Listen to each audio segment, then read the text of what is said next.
like Palestinian, you know, like Oh. anti-Semitic stuff. Oh, you mean, people, people take advantage of people take advantage of an open Zoom meeting. Oh, you mean, Right. people, people take advantage of. Hold on 1 second, everybody. All right. Can you hear me now? Yeah. Okay. All right. I'm gonna have to call into the meeting.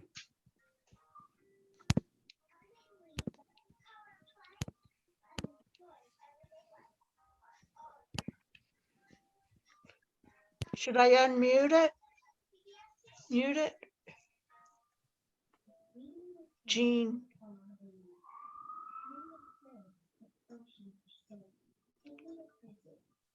Can't see. Hi.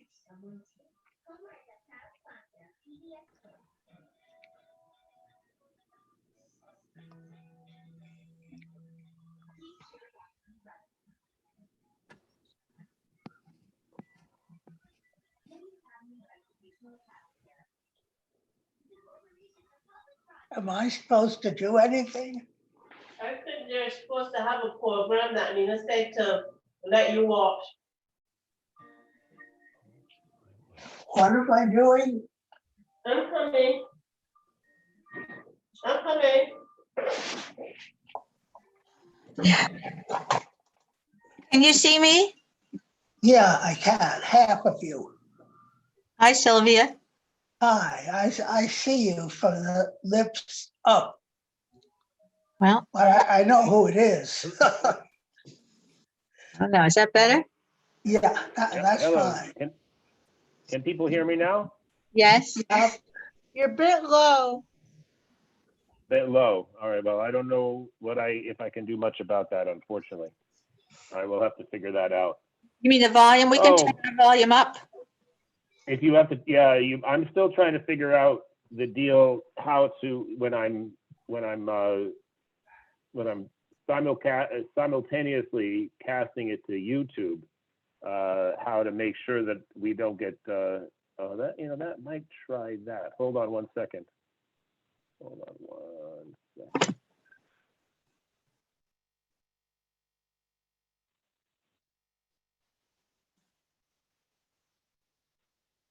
All right, can you hear me now? Yes. Yeah. Okay. All right. I'm going to try one thing. So excuse me for a minute. I'm going to go away from the meeting just for a minute, and I'm going to take the phone off, and we'll see what happens here.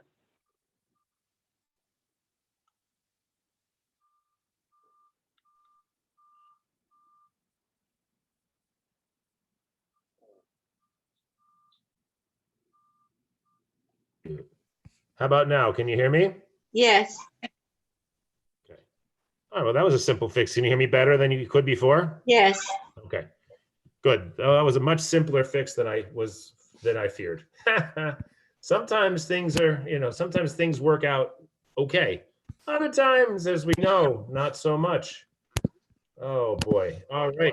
So we'll see if anyone else is going to join us. Excuse me for one moment. I'm going to go rearrange the dogs, and I will be right back. I'm expecting a call, unfortunately, from Amazon, so I may be interrupted, in which case I'll leave the meeting and come back. That's just fine. That's just fine. All right. I'll be right back. What are we doing? Hi. Hi, Sylvia. Oh, hi. What's happening? The rabbi went to deal with his dogs. He'll be back. I don't even know how I got him.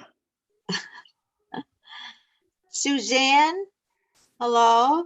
Laurie, do I know Laurie and Suzanne? I don't think so. I never What heard of building Laurie. are you from? What? Which Oh, building? Dinesh, 100 Center Street. How about you? What, 1550? Oh, hello. Can't hear you. Can you hear me now? No, I can't hear Suzanne. Oh, I can't hear Susan. Yeah, Okay, there I am. Now you can hear me. yeah. Hi. Hi. Can you, you're backlit, so the light is in back of you and your face is very dark. Is Oh, there any that's me? possibility of doing something about that?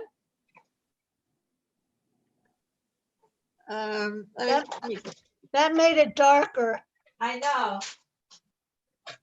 Laura, your face is nice and light now. Last night it was really dark. I can see half of Because it was you. dark out. Yeah, I don't have a light in the right place. I'll have to get my lighting straight. Okay, but it's okay. I just thought I'd let you know. Yeah, I know, it's a good point. Okay. So let's see, who else is here? Do we have any other people? Jim, Jean, Lori, Sylvia. Linda, who, and I don't, Linda. Linda Busgang is a volunteer in charge of intergenerational Oh, no. program. At least it came at the beginning, so. Yeah. Hi, Linda, can you want to say hi? Sure. We can see you. Are you? I was just kind of hiding. I'm right. Well, that's fine. You're allowed to hide. How are you? I'm good. How are you? Good, good. So let me see. I'm gonna switch over to the live stream and see if there's anybody watching. I have no idea. Thank you so much for calling. If Okay, one bye-bye. person is watching, so that may be me. I don't know. I don't. No. it No, might- there are other people watching. Okay, great. Hello, Suzanne and Lori from Sylvia, 50 Well, and two people from Sylvia. 100. Sylvia. And someone named Jean who just had a phone call. That's no, me. oh no, I'm talking about on the YouTube. I'm talking about on the YouTube. I see everybody on this screen. I see Linda. Oh, Yeah, I've been streaming everything as a YouTube in addition to doing Zoom for people who have a hard time with this kind of technology. The YouTube just allows you to just to sit and listen and watch and not have to feel like you're in the middle of this weird conversation. You don't know how to put yourself into it. So I watched your concert on Sunday, was it? it was, yeah, I did one on Sunday and one on Tuesday. I Oh, hope I- you did one on I- Sunday. I saw your concert Sunday. Thank you very much. I enjoyed it, and I clicked like. Good. Oh, wonderful. Wonderful. Before I mute myself, do I have permission to take a picture of the screen of all of you on Zoom? Is Okay, that okay? uh-huh. all right. The only problem is we only have the top halves of Lauren's and Sylvia's heads. I can still see them. It's okay. That's fine. I was just thinking if they kind of did like this, a little bit, then we could get their whole I'm head. short. What can I do? Are you establishing an alibi for them? And I don't know. I don't think Sylvia can move right now, so we'll just. That's I okay. can, what do you want me to do? You look great. I just want to, look, I'm just taking a picture of the screen. Oh, wait, Jim, that was bad. Here. That was not a good time to take a picture. Okay, good. I'm muting myself. My nose. All right, let's see now. All right, so let's see now. I'm going to see if I can figure out how to make a. I can also send Linda. I can also send a screenshot of the video, which is coming through YouTube. So that's also a possibility. All right. So I think we can get started. So so this week I wrote a Devar Torah for the blog associated with Hebrew College, which is called 70 Faces, based on the old tradition that the Torah has 70 faces, and which means that you can't ever truly exhaust all the meanings of the. So it is streaming again. Okay. It says it's on YouTube. There we go. Yeah, there we go. Okay.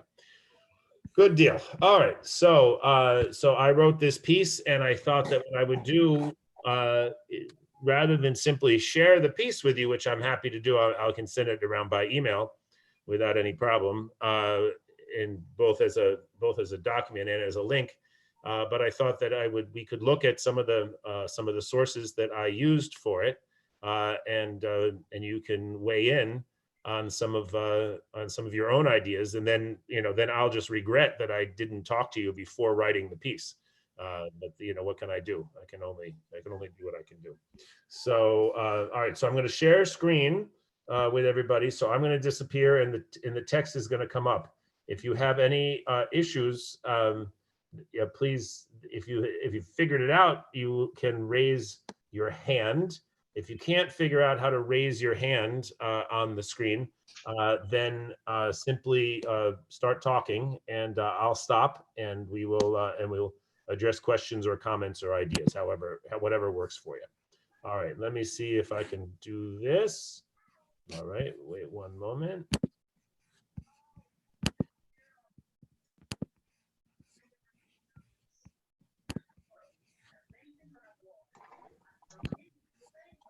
There we go. All right, so Tzav, Todah in the time of plague is what I called it, although I think I said it was actually in a time of darkness or a dark time or something like this, because plague seemed a little bit, even though I make reference to it, it seems a little bit, maybe a little bit too much like Passover. I don't know, we'll see. We'll see what you guys think. So the piece of Torah that we read is right here on the screen. Can everybody see it? Yes. Great. Okay. All right. So in Hebrew, and I'm only going to read the first line or so in Hebrew, but just to get, just so you can hear this word, Todah, right? Im al Todah yakrivenu v'hikriv al zebech hatodah chalot matzot belulot b'shemen or kikei matzot meshuchim b'shamen b'solet mur bechet Chalot belulot bashaman. All right, there we go. So if he offers it, meaning one of the an offering, making an offering, usually an animal, right? He shall offer together with the sacrifice of thanksgiving, unleavened cakes with oil mixed in, unleavened wafers spread with oil, and cakes of choice flour with oil mixed in, well soaked. This offering, with cakes of leavened bread added, he shall offer along with his thanksgiving sacrifice of well-being. Out of this he shall offer one of each kind as a gift to the Lord. It shall go to the priest who dashes the blood of offering of well-being. And the flesh of his thanksgiving sacrifice of well-being shall be eaten on the day that it is offered. None of it shall be set aside until morning. Okay. So there's a few things that you wouldn't necessarily be able to know just by looking at this text, but I wanted to know what do you notice about this this procedure, this practice?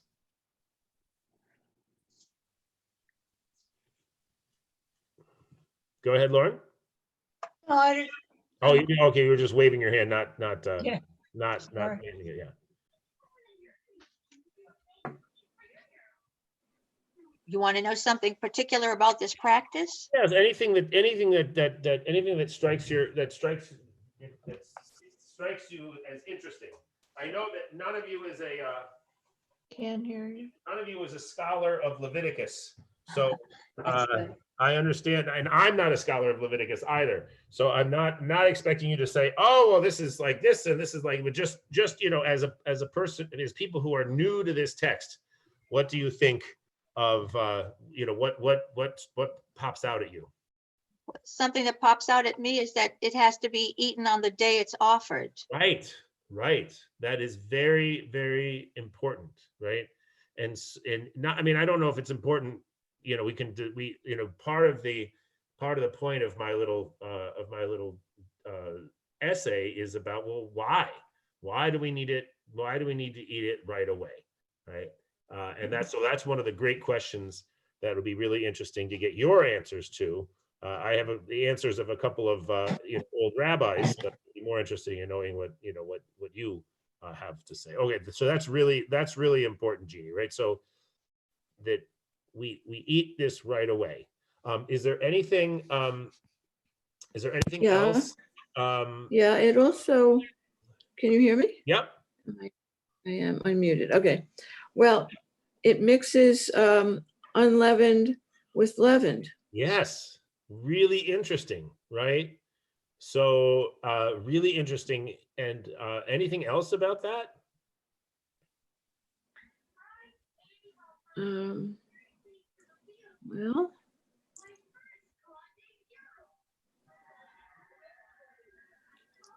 I mean, what again, this would be hard for someone who hasn't spent a lot of time thinking about the sacrificial system of ancient Judaism, right? But what's interesting about this is not just, as Suzanne pointed out, that it mixes leavened bread with unleavened bread, but just the amount of bread, right? I guess the tradition, I don't know exactly how this got determined, but I understand that the tradition is that you need to provide 10 of each of these things, right? So 10 unleavened cakes with oil, 10 unleavened wafers spread with oil. Again, like, you know, what exactly these are would be a great question. And then cakes of choice flour with oil mixed in, well soaked.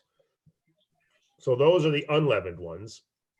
And then this along with cakes of leavened bread added, right? So basically he's supposed to bring 40 loaves of bread for this Thanksgiving sacrifice. So that adds a little bit of interest to the idea, right? That it needs to be eaten on the day that it's offered, right? What is that? Go ahead. Was it only the priest, the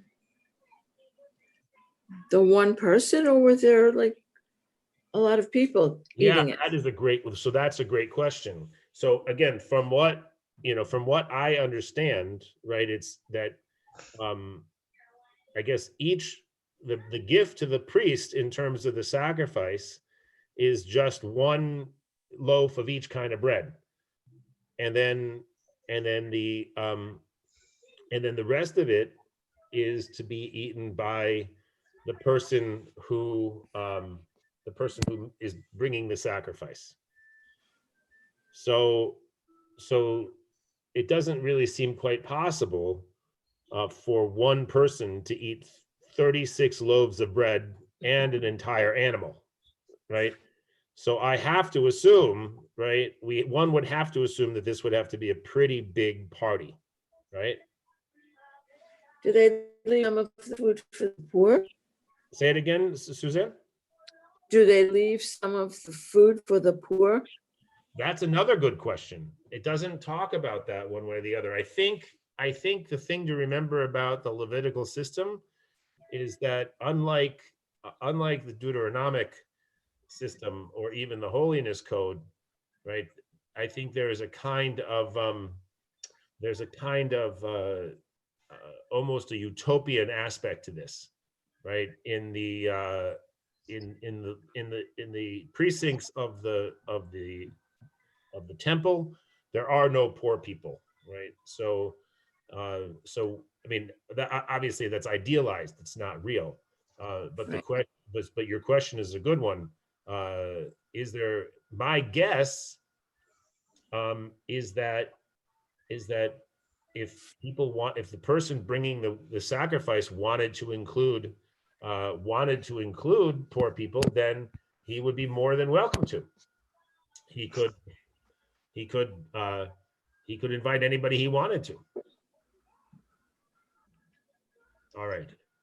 So any other thoughts about this idea, just this sort of weird idea that we have this huge offering, which in a sense is an offering, but it's less an offering to the priests, and more an offering, just sort of it's like a big party, right? It's like we're gonna have a big party to celebrate Thanksgiving, right?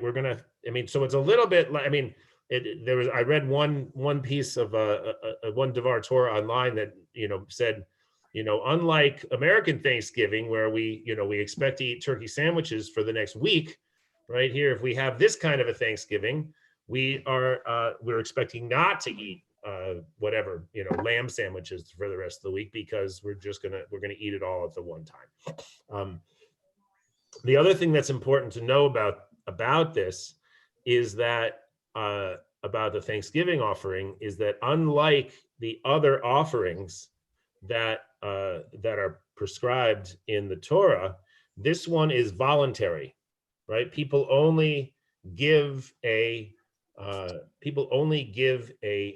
Thanksgiving offering when they feel a sense of Thanksgiving, right?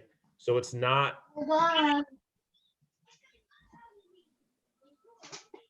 So it's not something that happens sort of necessarily in the regular course of things, right? It's only when someone feels a great need to express their thanks to God, and then they will bring it, right? And the idea, what they have it here, right, is the Thanksgiving sacrifice of well-being. So this idea here in Hebrew, I'm going to put my. Can people see my little hand? Yes. Okay. So it's right here. Al Zebach.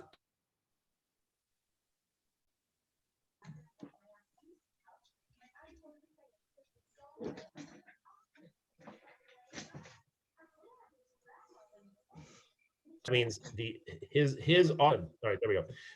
Can you hear me again? Yes. Oh, good. So the offering of thanksgiving for his well-being, right? Shlamav, or wholeness, like the word shalom, right? The idea of or in Hebrew, another word is shlemut, right? Completeness, wholeness, the feeling of being well held, right? So when we have a moment, right, in the ancient Jewish system, right, this is a way for a person to express gratitude to God. Okay. So, and then another thing that's important to know is that there's only one other sacrifice that needs to be eaten the day that it is offered. Does anyone know what that is? It's a little bit of a trick question because it's coming right up. The Passover sacrifice? Passover sacrifice is exactly the same, right? There's a tradition, right, that you're not supposed to have leftovers, after Passover. I don't know what we would do if we didn't have leftovers after. Oops, I'm sorry, I just hit the little button on my chair and I sank. So, that was very strange. All right. So the Passover offering also, right? You are supposed to eat it all in one day. Now, what's the rationale for that in the Torah? Does anyone remember how we're supposed to celebrate Passover? We're supposed to eat it standing up. Right, and then everything's supposed to be in a big hurry, right? Right. Because the Egyptians are shushing us out of Egypt, and so that's why we have matzah, right? Because we didn't have time to let our dough rise, so that's why we have matzah, and that's why we eat it for 7 days, and then I'm not sure exactly what's going on here. Oh, chat. Okay. Oh, Linda has to go. Bye, Linda. I don't even know if she's still here. Oh, all right. Bye. See you later, Linda. Thanks for joining us. Yeah, thank you. All right. See you soon. All right. So we're in a big hurry, and so we have to do it. We have to eat right away. It seems to me, right, that it's quite unlikely that we have the same problem with the Thanksgiving offering, right? It doesn't seem to me that there's any indication here that the reason we need to eat it quickly is because we're in a big hurry to get out of there, right? So we'll have to think about, we'll think some more about why this is. So that's kind of the overarching question for this session is why. Hello, Chaviva. Is why are we feeling so much pressure to finish it right away? All right, so later on in the Torah, a little bit later in Leviticus, in chapter 22, we have just 2 lines about the Thanksgiving offering. And all that it says there doesn't even say the business about all the bread.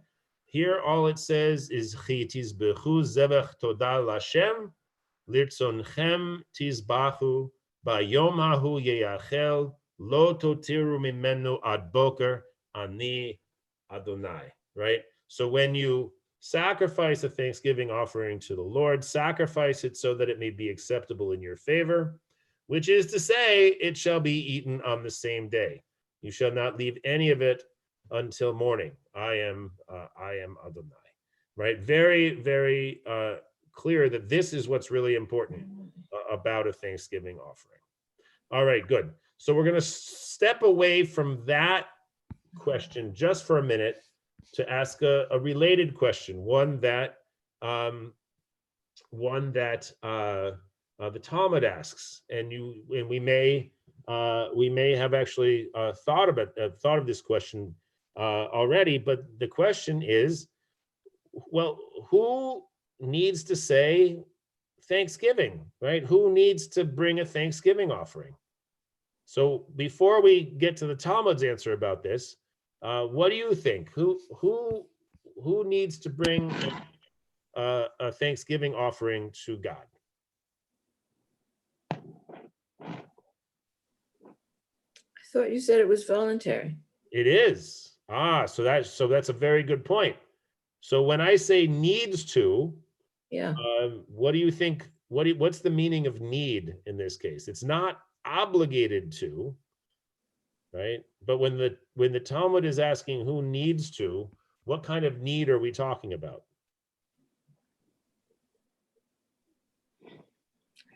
Someone who's grateful for something. Yeah, right. Someone who has experienced something, right, that gives them this overwhelming sense of gratitude, and they have a need, conceivably, right? They have a need to express that gratitude, right? So if you can think of a time in your own life when you were really grateful, whether it was to God or whether it was to another person, or to, if you're not someone who's a big believer in God, then just to the universe, just grateful to the universe for something so much so, right, that you felt the overwhelming need to express that gratitude. That might give us some sort of a sense of what what constitutes this kind of a need. But interesting, right, that since it's voluntary, the need is not external, right? It's an internal need on the part of the person bringing the sacrifice. Right? I need to express my gratitude, and I'm going to do that by, what am I going to do? I'm going to throw a big party. I'm going to bring this animal and all kinds of bread to the temple, right? And I'm going to bring, how many of my closest friends with me, and we're going to slaughter the animal and have a big feast, right? And this we're going to do as a way of expressing thanks to God. All right. So the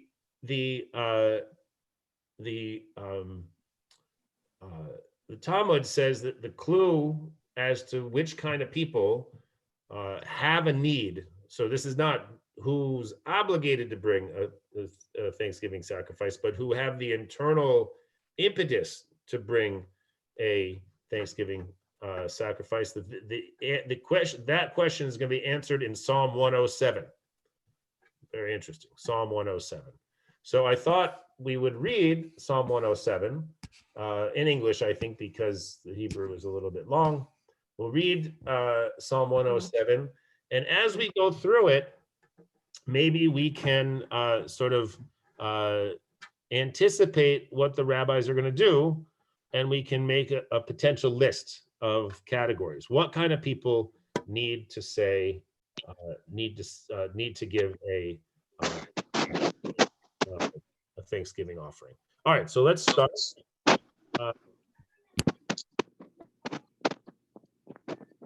Sylvia, is everything okay? I'm listening.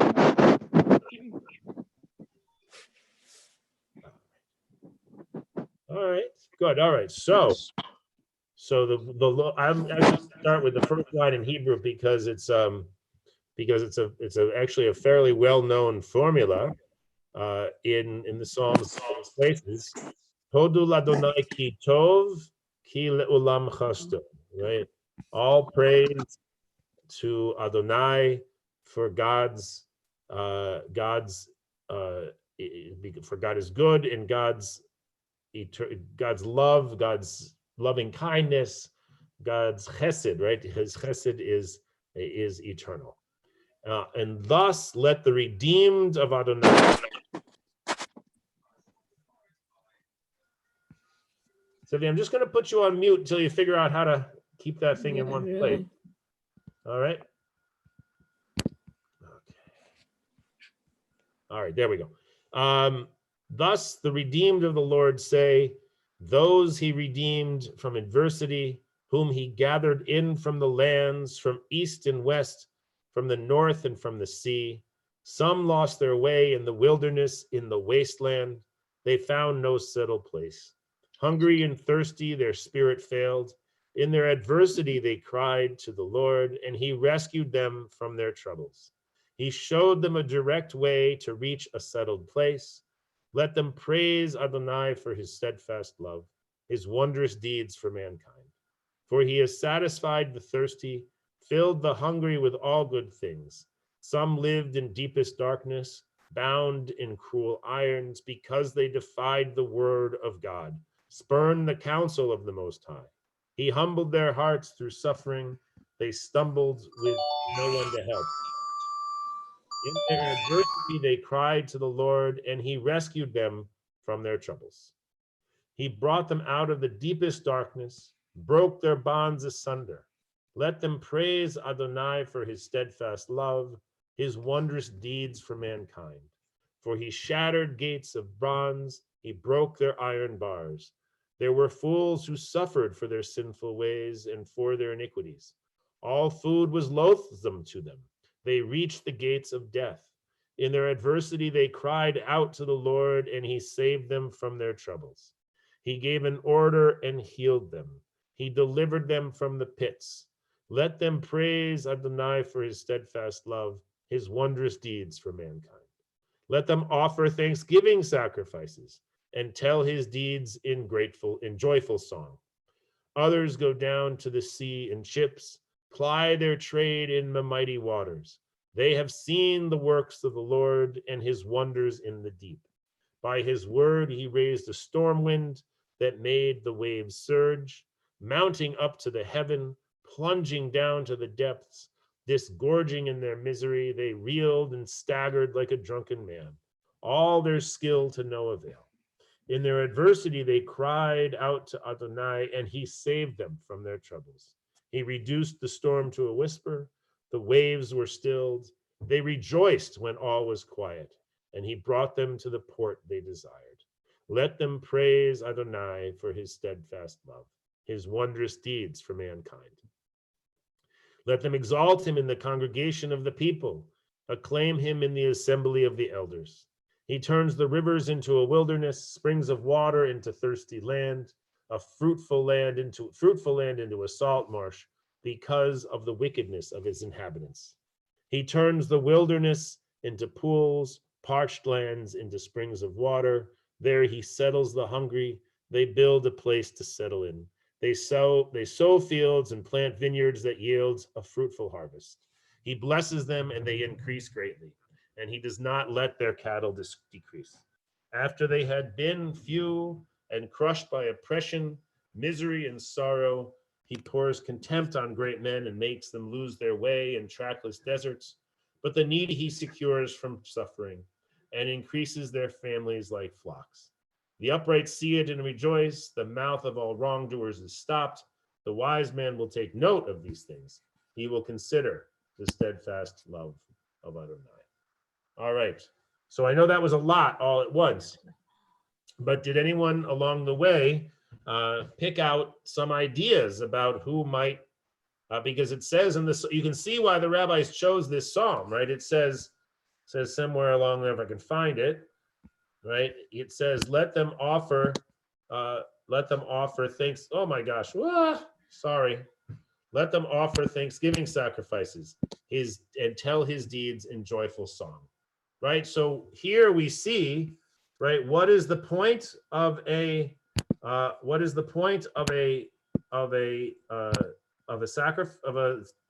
Thanksgiving sacrifice, right?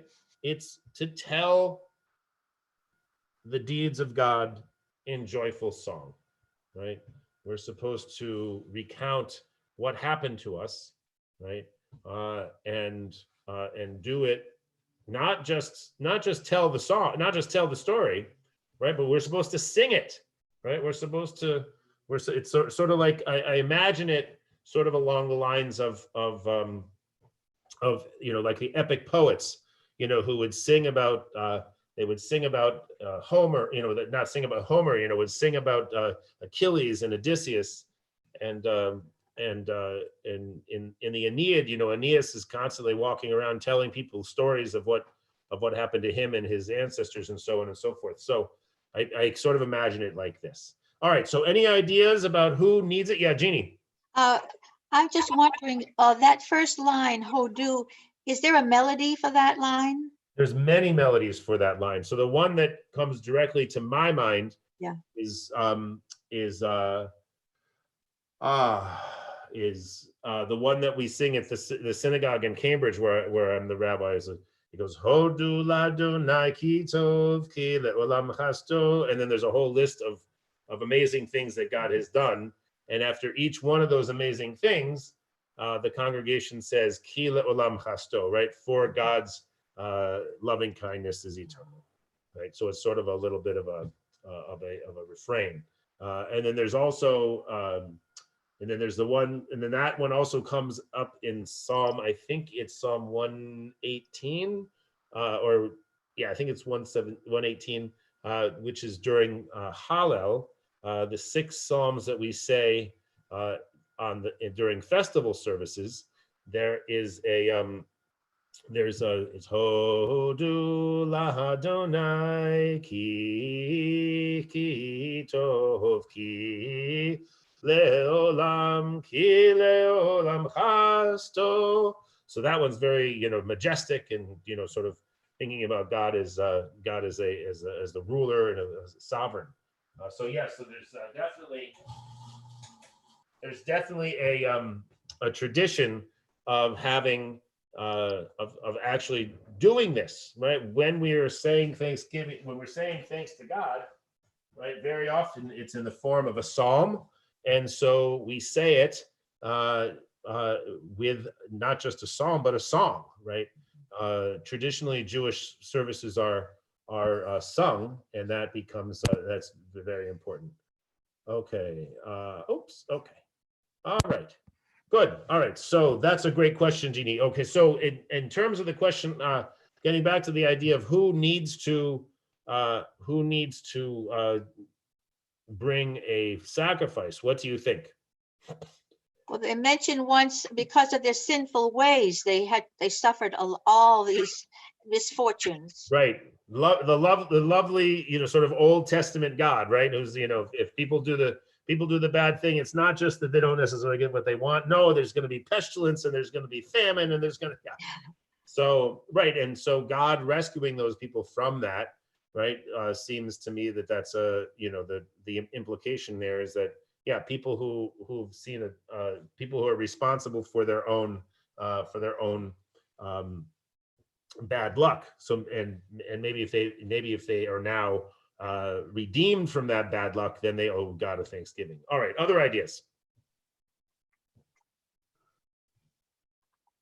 They had a lot of bad luck.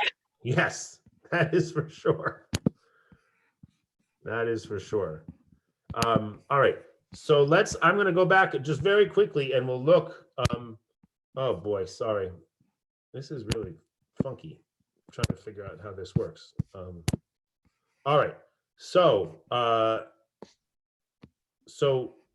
people who have adversity, right? People who find themselves in adversity, and God has redeemed them, are ones who need to offer thanksgiving, right? We'll have a need to offer thanksgiving. So some lost their way in the wilderness, right? And they, in their adversity, they reached out to God and God rescued them, right? So people who are wandering, people who are lost in the wilderness, maybe someone, some lived in deepest darkness, bound in cruel irons. So people who are in captivity, right? Why might they be in captivity? Right? Because in this case, right? Because they defied God's word, right? Oi, that's not the kind of world that we want to live in, right? But they were kept captive, and now God has relented and redeemed them, right? So people who were in captivity, so prisoners, maybe people who were kidnapped, God forbid, right? When they are released from captivity, they might feel the need to offer a Thanksgiving offering to God. Okay, let's see. And then this one here, I think they reached the gates of death. The food was loathsome to them. He delivered them from the pits. So I'm not really sure. I of course I know from the Talmud what they're going to say about this one, but I'm not sure. Not sure it's completely obvious. And then the other ones, right, is people who go to the sea, right? So anyone who goes to sea and experiences what sailing was in those days, right, a very, very dangerous, very uncertain type of a business. If you make it home after a sea voyage, you probably would be feeling a strong need to give thanks to God. All right, so now we'll look at the Talmud, and we will have a look and see what are the four. If our reading was correct, we'll see. All right, so Rav Yehuda said that Rav said four, and here I mean what he means is four types of people, four categories of people must offer thanks. So the must here, right, is in Hebrew, tzorichin, right, tzorech, right? So that the implication seems to be that they have some sort of a need to do it with thanksgiving and a special blessing. All right. So seafarers, those who walk in the desert, one who was ill and recovered, and one who was incarcerated in prison and went out. All of these appear in the verses of a psalm, Psalm 107. And so now what we're going to do, and I'm not going to go through all this because it's very sort of technical, is that the Talmud will now go through the psalm and sort of pick out, how do we know that we're talking about sailors, right? And then it'll say, how do we know that we're talking about people who walk in the desert, right? And then how do we know that we're talking about people who are ill? And how do we know that and why? Of course, why are they ill, right? In the Bible, very often, why do people get ill? We still have a little bit of that in our culture today. Right. People get ill because they were bad, right? They were bad. So I was actually talking to a woman yesterday in Roslindale, a Russian woman, who was trying to convince me that the reason this whole COVID-19 thing is happening is because, we've been very sinful as a nation.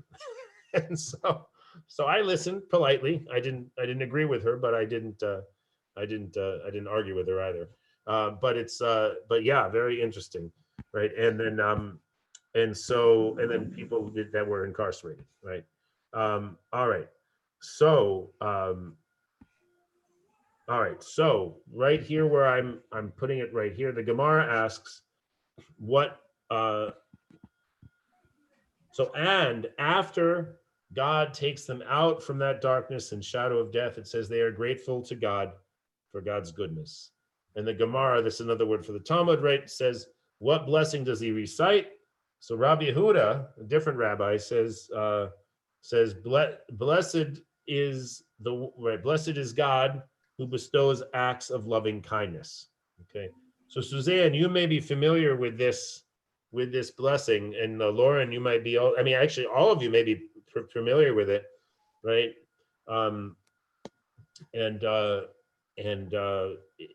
So we'll get to that in just a second. Is right? that the Gomel? I Yes, did- right. So it's the Gomel Okay. blessing, right? So who bestows acts of loving kindness? Abaye said he must offer that thanks before 10 people, as it is written in the same chapter, meaning in the same psalm. Let them exalt him also in the congregation of the people.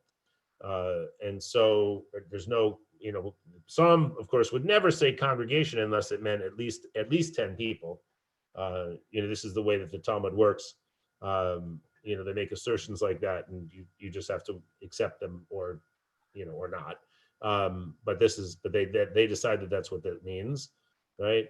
Mar Zutra said 2 of them must be sages, right? Because as it's stated, and praise him in the assembly of elders. Now that makes it a little bit more complicated, right? Not even getting into the question of, well, who's a sage and who's not a sage, right? But just that makes it much more complicated, right? Because that's one thing about the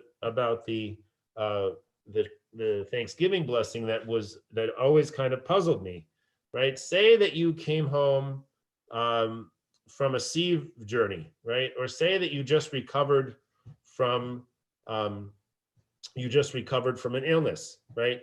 And you want to have a Thanksgiving, you want to make a Thanksgiving offering. Well, it's a big deal, right?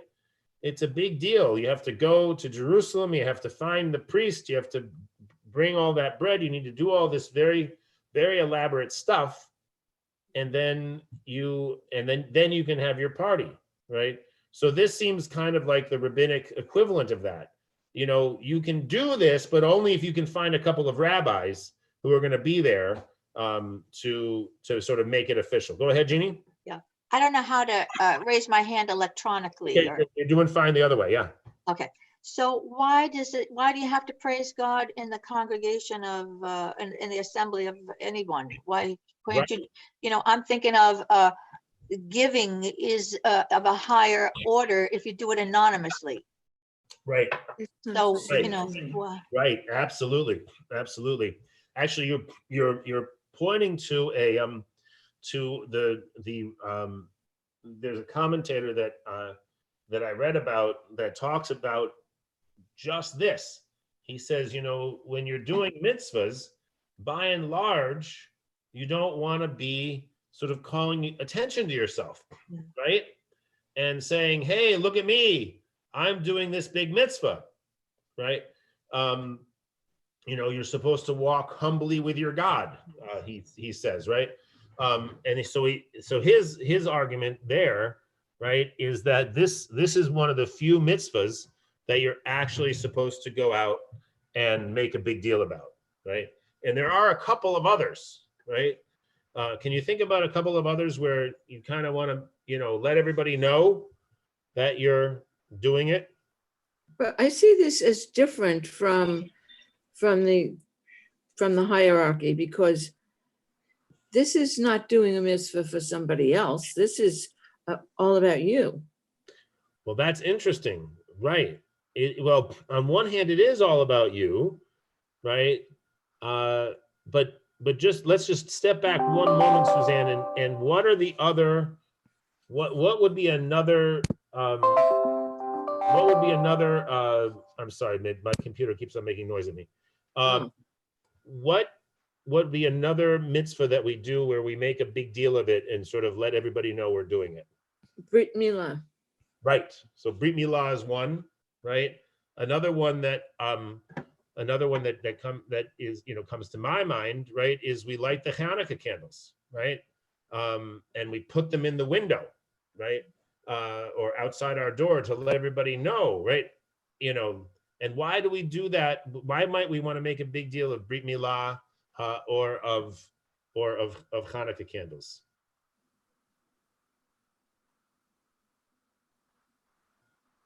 And what about Sabbath candles? Well, Sabbath candles, I think, are You do that alone? I think Sabbath candles are a little different because we do them in, we might do them in a group, but we don't tend to light our Shabbos candles and then bring them to the outside of our house and sort of point out to everybody, it's Shabbos and I've lit the candles. Right? No, but I mean, can you do it alone, or does it Oh, have to? yeah, you can definitely do that alone. I mean, you can light Hanukkah candles by yourself as well. But the tradition is that you could certainly have a Brit Milah by yourself, with just the mohel and the parents. I mean, obviously you can do that, but the tradition is like, you make a big deal of these things, right? And I think that one of the stated reason, I don't know about Brit Milah, but the stated reason you do that for Passover, not for Passover, for the stated reason you do that for Hanukkah, right, is to publicize the miracle, right? To make it so that everybody knows, right, that God performed these miracles for our ancestors back in the day. And we want everybody to know, right? And we want the Jews to know, and we want the non-Jews to know, right? Of course, if we live in a city that has a lot of anti-Semites, right, we might not call that attention to ourselves. But if we live in a peaceful city, right, we will want to call attention to the fact that we're celebrating this great miracle, right? So I think that the way that the sages are thinking about this, right, is that it's like that, right? It's like Hanukkah, right? We're going to say, we want to say sort of a personal al hanisim, right? For that we praise God for the miracles, right? And so the idea, right, is that we're going to offer God thanks, and we're going to sing, right? And why do we sing? We want to sing so everybody knows about it, right? So that everybody gets the story. Everyone can understand God's saving power, right? So this idea here, right, that Mar Zutra has, that two people have to be sages, right, would sort of emphasize, right, where are you going to find a crowd that has two sages, right? It's going to be a big assembly, right? It's going to be a big assembly.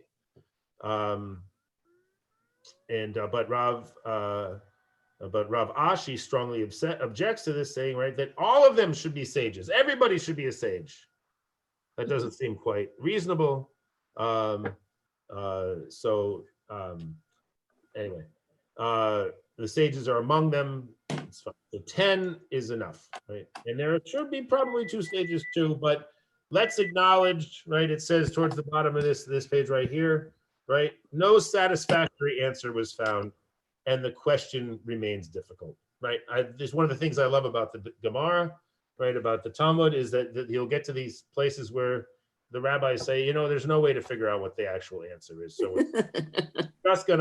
we're just gonna let it go. All right, so we'll just read one more little piece here from the Gemara, and then we'll go on to the other pieces, which unfortunately are not translated. So you'll just have to put up with my on the spot translations. All right, so the Gemara relates Rav Yehuda, right? It was the same Rav Yehuda, right? I think it was the same Rav Yehuda up here too. Am I right about that? Yeah, Rav Yehuda. So this is a bunch of Rav Yehuda things. All right, so Rav Yehuda fell sick and recovered. Rav Chana of Baghdad and the sages entered to visit him.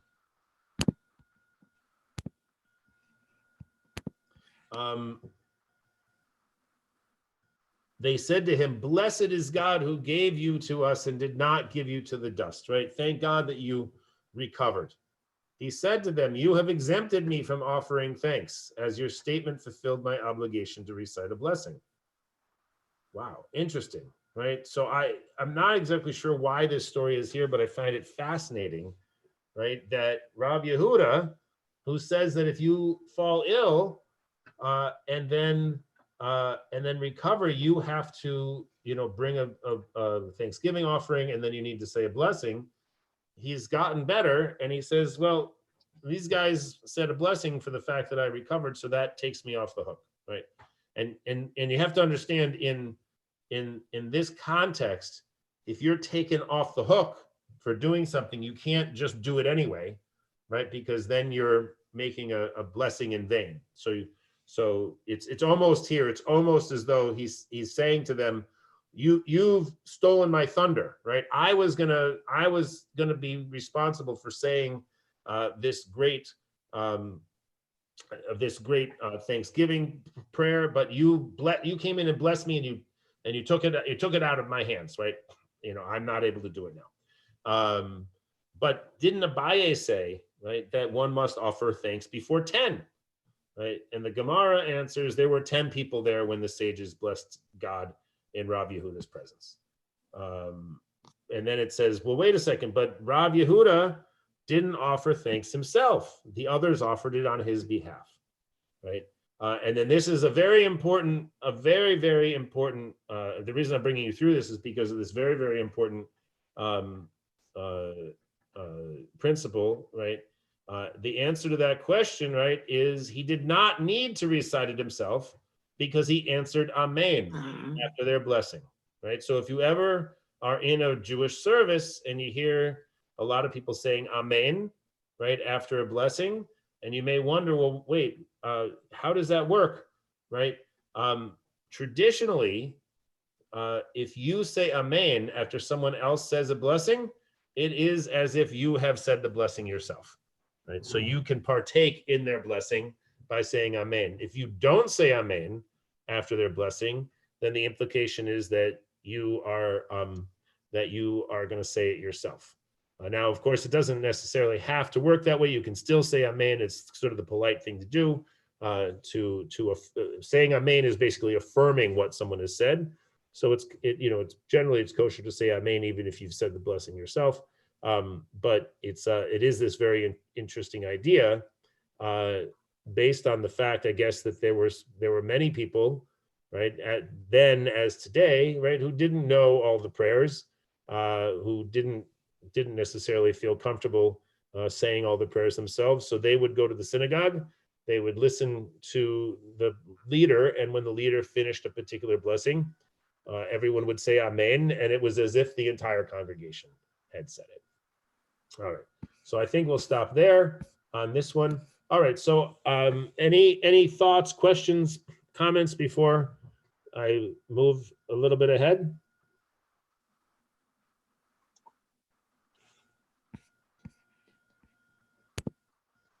Everyone good? Great. All right, great. So I'm just gonna look at this Ha'amek Davar. There's two of them here, and this is sort of where I sort of decided what I sort of thought about the Todah blessing, and the context of this, of course, is that we are right now in this terrible situation, and we have now many people sick, right? We have many people essentially in captivity, right? We were basically stuck in our houses unless we have work that is deemed essential, right? And so it's very challenging times. And so I've been thinking about, there's this sort of idea that it's very important to, express our gratitude. So, so I have sort of an ethical issue, right, with the Thanksgiving offering being such a big deal, right? On the other hand, right, we are at a point where it's really seems like it's much too early to be, so to speak, saying the Gomel blessing, because we're certainly not out of the woods, right? We still are in the midst of this crisis, and we will be in it for a while, right? But I think that what's important, right, is that in this piece here, the reason he says that we're supposed to eat the Thanksgiving offering right away, right, is because we want to have as many people there as possible so that we can recount God's saving power, right? So it really is about making sure that everybody knows what happened, right?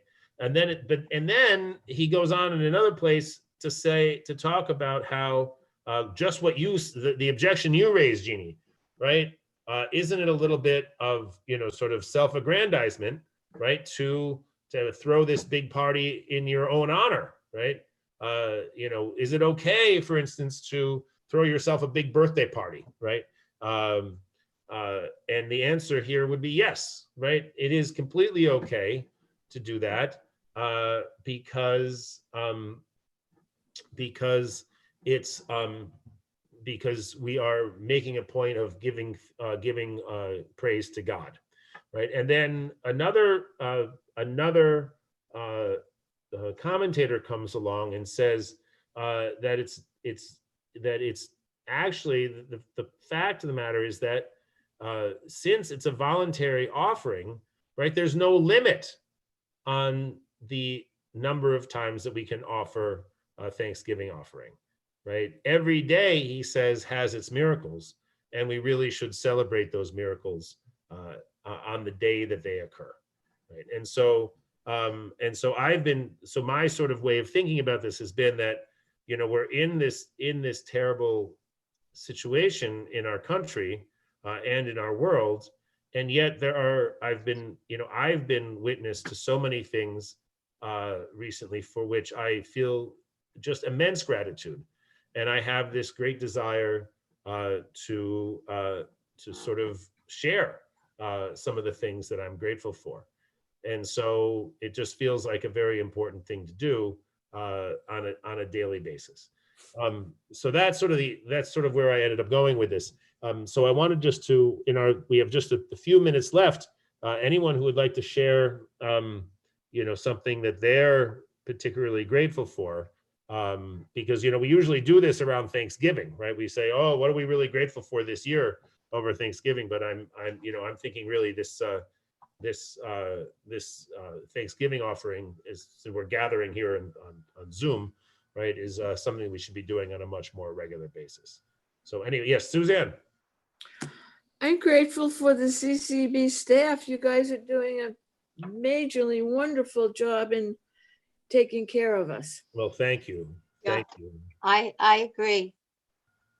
Yeah, and that's actually, it's funny you say that, because that's the thing I have been most grateful for. I've been calling people up at Jack Satter House.